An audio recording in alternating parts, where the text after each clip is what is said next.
Welcome back, everybody. LB here, week 4 predictions. Gonna wrap up our week 3 ones as well, go back over what I got right and what I got wrong.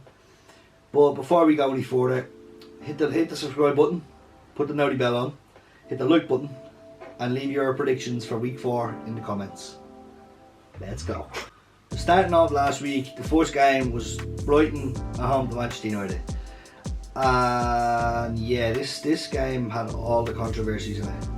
And I think that's the first time a goal has been scored after the final whistle has gone that has actually sealed the victory for any team in the Premier League.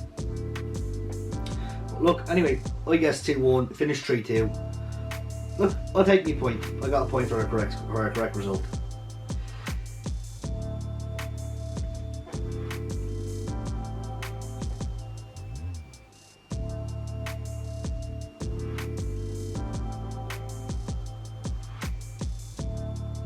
Next game was in Selhurst Park. It was Crystal Palace at home to Everton.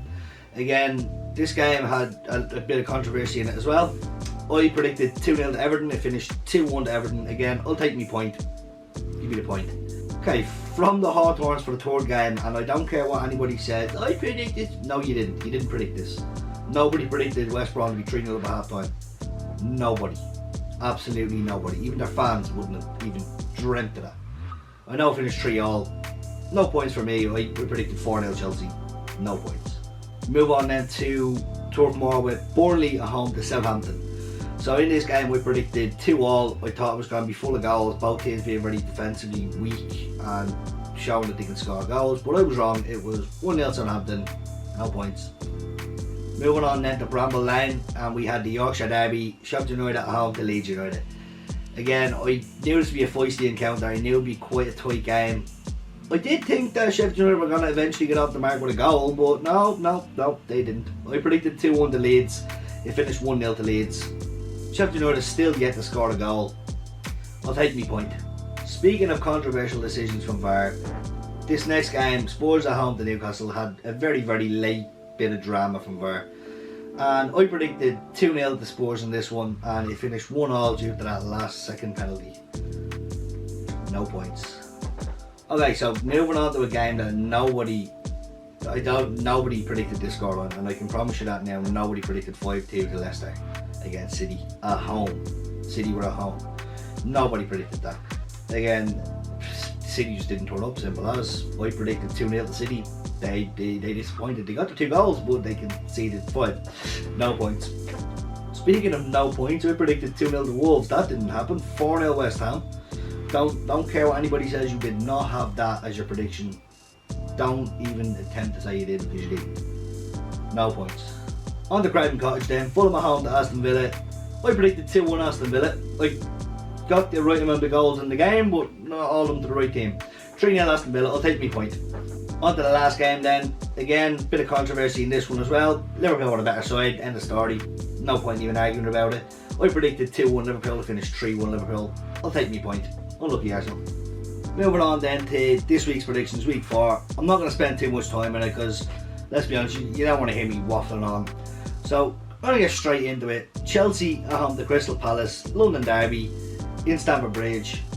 Two teams, well, Chelsea aren't really in great form, but Palace are. I do think Chelsea still have a bit of strength, and Palace could struggle with that, but I'm going to go with 1-all in this game. I can see Palace getting a result here.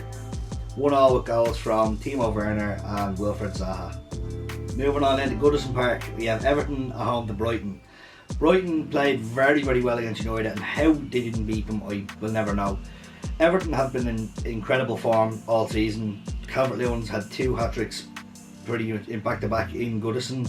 You wouldn't back against them doing it again, but I will. I'm going to back against them. I'm going to say 2-0 to Everton in this one. I'm going to say he gets 1. I'm going to say Richarlison gets the other. Alright, moving on to Ellen Road. I can see Leeds causing an awful lot of teams an awful lot of problems over the season, and I think that will continue and that will keep going here in Ellen Road against City. City without a striker. Granted, they've still scored goals, but they've been conceding a few as well. I think Leeds will exploit that, and I can see Leeds causing a bit of an upset here. I'm going to say 1-all goals. I'm going to say Patrick Bamford continues his form, and I'm going to say a bit of a strange goal. I'm going to say... Nah, I'm not going to go strange. I'm just going to go Kevin De Bruyne getting goal. Next we're on to St James's Park then with Newcastle at home to Burnley. Two teams who are in very, very weird form. Again, Burnley losing 2, Newcastle getting a win. Newcastle are in very, very strange form. They've a win, a draw and a loss.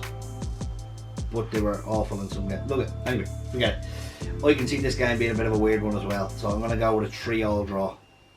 I'm going to say, I don't know, I'm not even picking scores because it could be absolutely anybody. I'm going to say Chris Wood gets one for Burnley anyway, but that's about all I'm going to pick out. Moving on to the KP. We got Leicester at home to West Ham. Leicester have been in incredible form. They haven't lost a game yet, they're flying. And West Ham are in very good form also. Coming off the back of that 4-0. Do you know what? I can see this, I can still see it being a weird score, but I'm going to go with a safe one. 2-0 Leicester. And I got goals from Jamie Vardy and Yuri Tielemans. Moving on to St Mary's. Southampton at home to West Brom. I don't even know what to make of this. Southampton's form has been like that. West Brom's has been even weirder. West Brom are conceding an awful lot of goals, but they're also starting to score goals as well. Callum Robinson getting a brace in the weekend against Chelsea. I'm going to go 2-1 Southampton on this one. I'm going to go goals from Danny Ings, Che Adams, and I'm going to go with a goal from Callum Robinson for West Brom.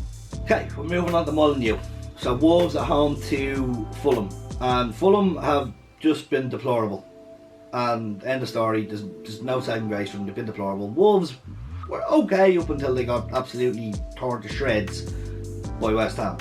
This is a strange game. Back in Molineux, I can only see it going one way though. I can see Wolves coming out comfortable enough. 2-0. Raul Jimenez, and I'm going to give him a brace. Raul Jimenez brace. Right, Arsenal at home to Sheffield United. I'm calling it now. Chris Wilder is going to be the first manager sacked in the Premier League this year. He's going to go about 7 games without a win and without scoring a goal. He's going to be sacked. I can see Arsenal winning this one comfortable 2-0. I can see goals from Lacazette and Aubameyang. Manchester United at home to Spurs. Do you know what? I'm sick of pricking Man United to wings. They keep giving me scares every single week. But with this being said, I'm actually not going to go with Man United winning this game. Spurs have been in very weird form, so have United. I'm going to go with a 1-1 draw on this one. I can see United dropping points again. And I hope I'm wrong. I hope it's like a 6-0 United or something. That'd be great. But being realistic, I'm going to go 1-1 Man United and Spurs. And I'm going to go goals from Bruno Fernandes and goal from Son. So on to the last game then in Villa Park. It's Aston Villa at home to Liverpool. Both teams have a 100% record so far. Villa have yet to concede a goal. I know they've only played 2 games, but they've yet to concede a goal in the league. They're the only team that has yet to concede. And this I can see ending here. I can't see them going any further than this, to be honest. Liverpool are too strong going forward, and I can honestly see Liverpool coming out with this with a 2-1 win. I'm going to say goals from Mane and Salah, and then a goal for, I'm going to say Jack Grealish. Yeah, go Jack Grealish. So that wraps up this week's video. Make sure you put your predictions down below, leave a like, comment, subscribe, do all that good stuff because you love me and I'm sound. Nice one. Hey.